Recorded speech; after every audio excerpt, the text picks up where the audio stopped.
Ya, kaiza Melo-Manitra RANDRIANIRINA ihany. Androany tsika hijery fomba fi-installena Nexus amin'ny FL11. Voalohany alatsika le fichier ISO zay efa nizaraiko amin'ny groupe RESAKA VST sy M.A.O.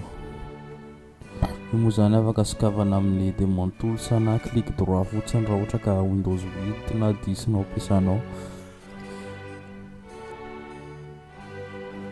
Fa ny ahy eto dezipeko fotsiny satria Windows 7 araka an'izao fahitanareo azy zao no ampiasako.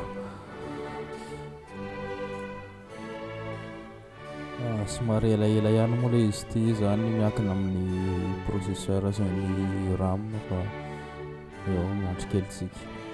Rehefa vita zay dia sokavatsika le dossier, installetsika le setup ao anatiny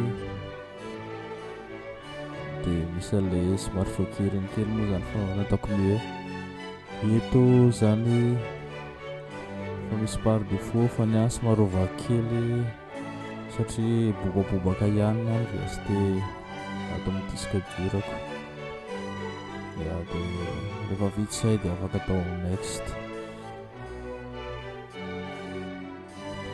Dia rehefa tapitra le installation dia copiena amin'le dossier nisy anazy le fichier Nexus content zay eo anatin'ny dossier.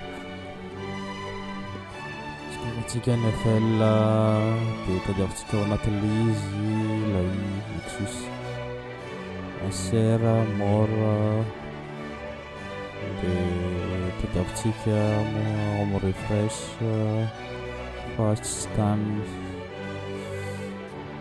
dia normalement mipoitra eo le Nexus mipoitra menamena dia cochetsika dia azotentsika amin'izay dia efa afaka ampiasana Nexus somary iny.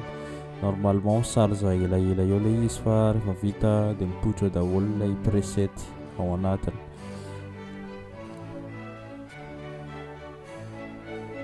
Misy ihany izy ireo fa zay.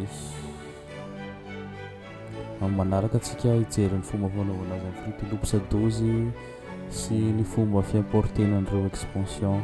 Fa isaorana nareo nanaraka ilay vidéo dia aza adino ny manaraka sy ny follow. Misaotra tompoko.